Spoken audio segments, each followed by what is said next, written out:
warahmatullahi wabarakatuh. Saya Sinda Alfrida dari kelas A219 dengan NIM 1351910081, mahasiswi Akademi Farmasi Surabaya.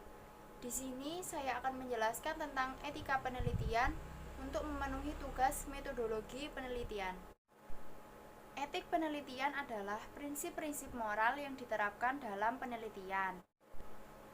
Etika penelitian berkaitan dengan beberapa norma, yaitu norma sopan santun yang memperhatikan konvensi dan kebiasaan dalam tatanan di masyarakat.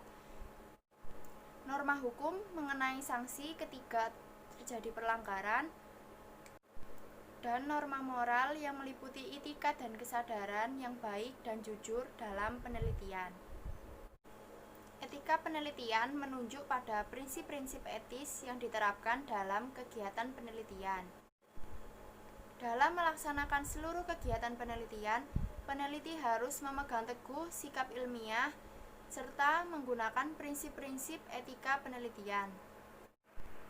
Etika dalam penelitian merupakan sebuah keniscayaan untuk dijadikan sebagai piranti sekaligus pedoman untuk menghindari kegagalan dalam penelitian. Penelitian yang harus memiliki persetujuan etik yaitu sebagai berikut. 1.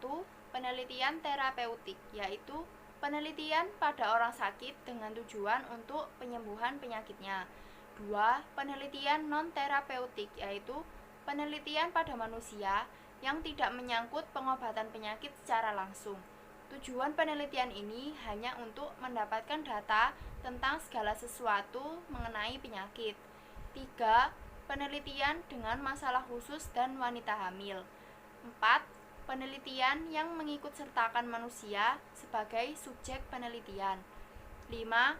Penelitian yang menggunakan hewan percobaan meliputi aspek farmasetika, alat kesehatan, radiasi dan pemotretan, prosedur bedah, biologik, epidemiologik, reka medis, sosial, dan psikososial. Prinsip dasar etik penelitian kesehatan. 1. Beneficence, yang mengutamakan keselamatan manusia bahwa pada dasarnya di atas segalanya tidak boleh membahayakan subjek penelitian.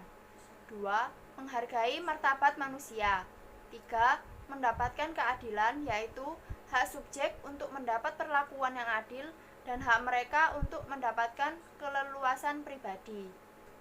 Pelaksanaan etik penelitian tidak hanya pada penelitian yang melibatkan manusia sebagai subjek penelitian, namun juga dilakukan terhadap penelitian yang menggunakan hewan coba.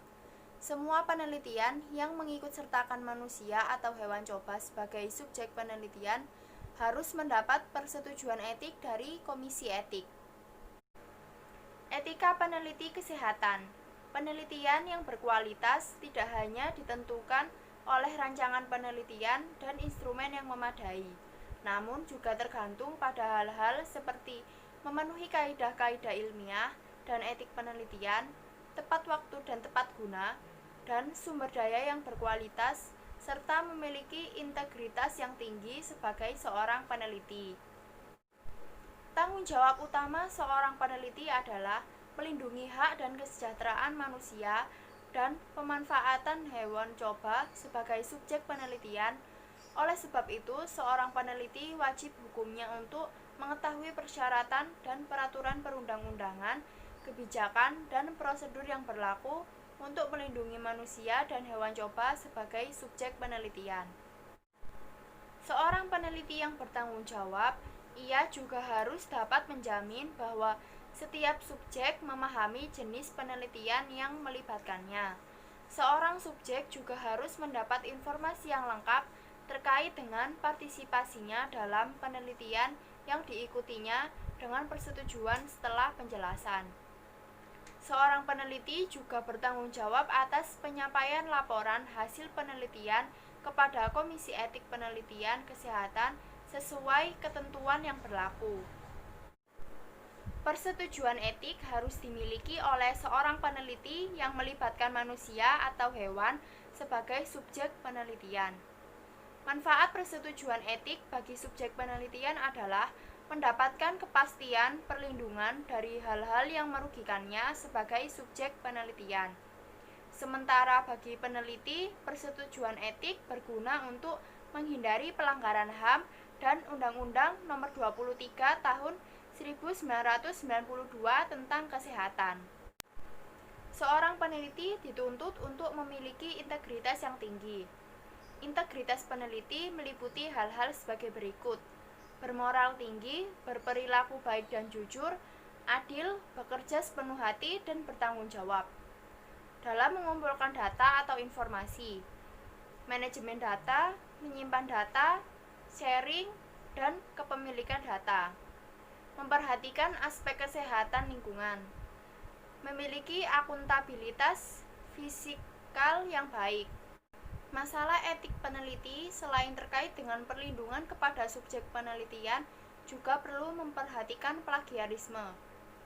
Plagiat adalah perbuatan secara sengaja atau tidak sengaja dalam memperoleh atau mencoba memperoleh kredit atau nilai untuk suatu karya ilmiah dengan mengutip sebagian atau seluruh karya dan atau karya ilmiah pihak lain yang diakui sebagai karya ilmiahnya tanpa menyantumkan sumber secara tepat dan memadai, menurut Permenkes Nomor 17 Tahun 2010.